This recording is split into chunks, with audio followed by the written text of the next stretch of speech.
नमस्कार। कुंभ मेला को आज सारा विश्व देख रहा है। कुंभ मेला के प्रति सभी के अंदर एक सद्भावना, एक भक्ति, एक कुंभ मेला को लेके सभी के मन में एक जिज्ञासा।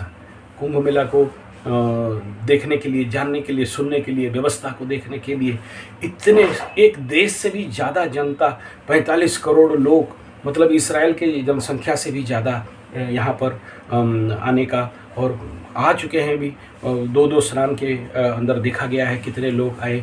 फिर आगे शिवरात्रि का भी महास्नान, सबसे बड़ा स्नान होने वाला है।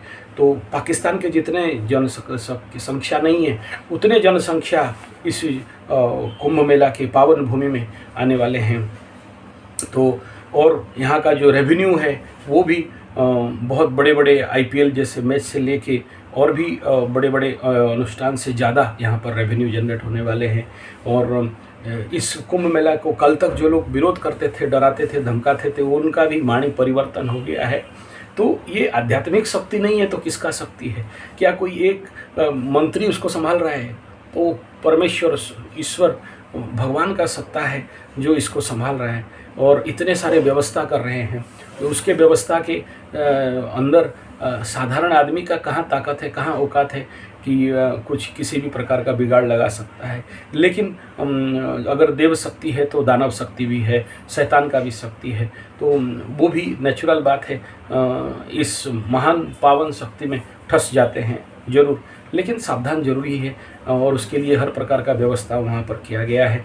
और विश्व में अभी अगर सबसे ज़्यादा ट्रेंड है इंटरनेट में, यूट्यूब में या बाकी जितने सोशल प्लेटफॉर्म में, तो वो सबसे ज़्यादा वायरल हो रहा है अभी कुंभ मेला। पाकिस्तान में भी कहा जा रहा है कि सबसे ज़्यादा, गुजरात में और ज़्यादा, सबसे ज़्यादा सर्च सब्जेक्ट और ट्रेंडिंग सब्जेक्ट है इंटरनेट में, कि इसी को खोजा जा रहा है कुंभ मेला के बारे में।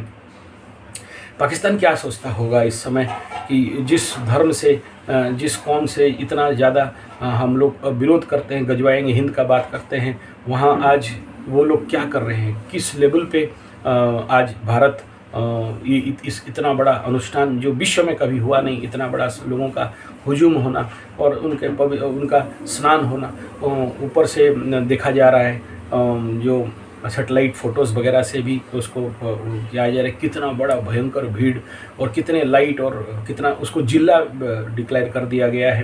तो ऐसे पावन भूमि को, और ये सारा चीज़ नेचुरली पाकिस्तान ही नहीं, कुवैत कंट्री नहीं, फॉरेन के अमेरिका से लेके, ऑस्ट्रेलिया से लेके, जर्मन, जापान, पोलैंड और बाकी सारे मुस्लिम देश, क्रिश्चियन देश और बाकी देश भी इसको देख रहे हैं, सर्च कर रहे हैं।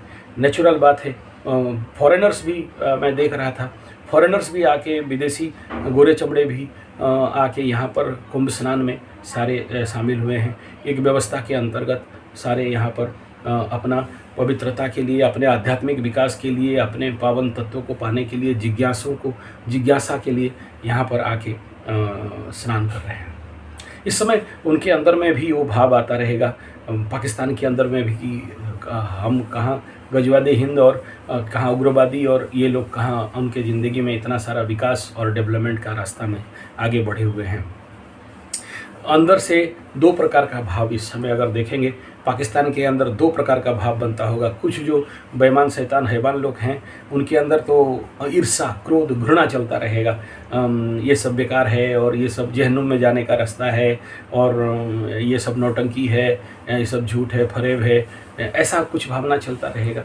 कुछ लोगों के अंदर, जो लोग अभी भी पाकिस्तान के अंदर मुसलमान हिंदू हैं, मुसलमान हिंदू इसलिए कहता हूँ कि बहुत सारे मुस्लिम लोग हमारे पास कुंडली दिखाने, पूजा करने भी आ जाते हैं। हमें ये सब गुप्त रखा जाता है, बोलते नहीं एस्ट्रोलॉजी लेवल पे जाके ये सब किसी के बारे में सही नहीं होता है, क्योंकि वो लोग भी आके रिक्वेस्ट करते हैं कि हमारा बात प्रकट मत करिए।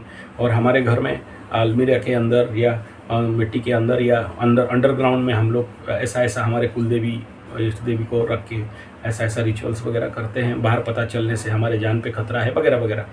तो ऐसे जो लोग रहेंगे उनके अंदर इस समय भाव, भक्ति का, आनंद का एक अलग माहौल रहेगा, और वो लोग भी अंदर से ऐसे मुसलमान भी भक्ति से, भाव से, और एक प्रकार का कमी का, एक प्रकार का जो जिसको बोलते हैं भूख का भाव से या प्यास के भाव से यहाँ नज़र गाड़े बैठे होंगे कि थोड़ा सा मौका मिलता तो हम भी जाके स्नान करके आ जाते हैं, क्योंकि उनका भी तो पूर्वज हिंदू ही थे, सनातनी ही थे। किसी कारणवशात, किसी मजबूरी से या तलवार के नोक पे या किसी और कारणवशात, या फिर चलो बहुत सारी थ्योरी है, और उन थ्योरी के वजह से वो लोग या देश में प्रेशर ऐसा रहा, पाकिस्तान डिवाइड हो गया तो उसका प्रेशर रहा जिसके लिए उनको उनका मुस्लिम धर्म लेना पड़ा या ग्रहण करना पड़ा, या नहीं होने से ज़िंदा भी नहीं रह सकते थे। तो ऐसे जो मजबूरी वाले हैं उनके अंदर में भी इस प्रकार का भाव भक्ति स्वाभाविक बात है। मैं जहाँ से अनुभव कर रहा हूँ ऐसा जागृत रहना रहेगा, और उनको उसके लिए भी एक प्रकार का भक्ति का सैलाब उनके हृदय में, एक आंतरिक भक्ति का भी भाव रहेगा। कुछ ऐसे भी लोग रहेंगे जिनको कि अंदर से अंदर उनका जेलसी भी रहेगा कि हम लोग जा नहीं पा रहे हैं, या देखो कितना अच्छा कर पा रहे हैं, तारीफ़ भी करते होंगे। मैं सबसे ज़्यादा विचलित हूँ जो कल तक वक्फ बोर्ड वाले और बाकी लोग यहाँ पर अगेंस्ट में बोल रहे थे कि और आज उनका वाणी में परिवर्तन हो गया। तो ये वाणी में परिवर्तन एक बहुत बड़ा चमत्कारिक विषय है। इस प्रकार का थॉट तो स्वागत योग्य है। जो लोग भी यूट्यूब में या बाकी मीडिया में आके कुंभ मेला का विरोध में बोल रहे थे, साधु संत के बारे में बोल रहे थे और ज़मीन को लेके बात कर रहे थे, उनका भी शब्दों में परिवर्तन और तारीफ़ भी, योगी जी को भी तारीफ़ कर रहे हैं। तो ये मानना पड़ेगा इस बात का कि आध्यात्मिक शक्ति और सत्ता और ये सनातन का जागरण, ये अमृतकाल, ये युग परिवर्तन, इसका प्रभाव, इसका इफेक्ट यहाँ पर देखने के लिए आ रहा है। स्वाभाविक स्वागत योग्य है, अत्यंत उत्तम और परम विषय बिंदु है इस कुंभ मेला में। बाकी कौन क्या सोचता है वो तो अलग बात है। यहाँ तक कि क्रिश्चियन कंट्रीज़ भी और बाकी विदेश के जो लोग इस्कॉन वाले भी और बाकी जो भी पूरे विश्व में, पूरी पृथ्वी में अगर हम लोग देखते हैं तो जो कुंभ मेला को लेके जो क्रेज बना हुआ है, जो ट्रेंडिंग बना हुआ है, जो एक प्रकार का विस्फोट माने विचार, आध्यात्म विस्फोरण जिसको बोलते हैं, सभी के अंदर इस महानतम कार्य कैसे संभव हो रहा है इतना, क्योंकि वर्ल्ड का सबसे टॉप मतलब सबसे बड़ा, इससे बड़ा और हो ही नहीं सकता है कि एक देश से भी ज़्यादा लोग आके एक जगह में इकट्ठा हो रहे हैं। तो ये देख के कुछ लोग जरूर अहंकार करते होंगे, ईगो करते होंगे, ताच्छल्य करते होंगे, अंदर से अंदर जलते होंगे, और कुछ लोग भाव भक्ति में तैरते होंगे। मालिका यहाँ पर आता है। मालिका शास्त्र में ये जो कल्कि पुराण है, कलयुग मालिका है, यहाँ पर यही बात कहा गया कि ऐसे धार्मिक अनुष्ठान के समय जो लोग के देश में पाछू में आग लगा होगा और अहंकार करेंगे, ऐसे धार्मिक कार्यक्रम में, ऐसे सहस्र शीर्ष सहस्र पुरुष, ऐसे महान ब्रह्मांडीय परम शक्ति के ऊर्जाओं का विरुद्धाचरण करते रहेंगे। कल की अवतार जो बहुत जल्दी जो आ रहा है, कलयुग कांत जो बहुत जल्दी आ रहा है, जिनको कल की शास्त्र में म्लेच्छ कहा गया है। म्लेच्छ किसी मुसलमान को नहीं कहा गया, बार बार बोल दे रहा हूँ यहाँ आपको, बहुत अच्छा से मैं कल की महापुराण को पढ़ रहा हूँ। बहुत सारे लोग बोलते हैं मुसलमानों को बोला गया, नहीं, यहाँ हिंदू म्लेच्छों को भी कहा गया है। जो लोग सनातनी नहीं हैं, गायत्री नहीं करते हैं, मांस मछली अंडा दारू खाते हैं, जीव हत्या, परचर्चा, परनिंदा करते हैं, उनको भी यहाँ पर कहा गया है। और जो लोग हिंदू धर्म में रह के ही हिंदू का बदनाम करते हैं, सनातन में रह के सनातन का बदनाम करते हैं, कल की अवतार में इन सब का नाश और संहार हो जाएगा।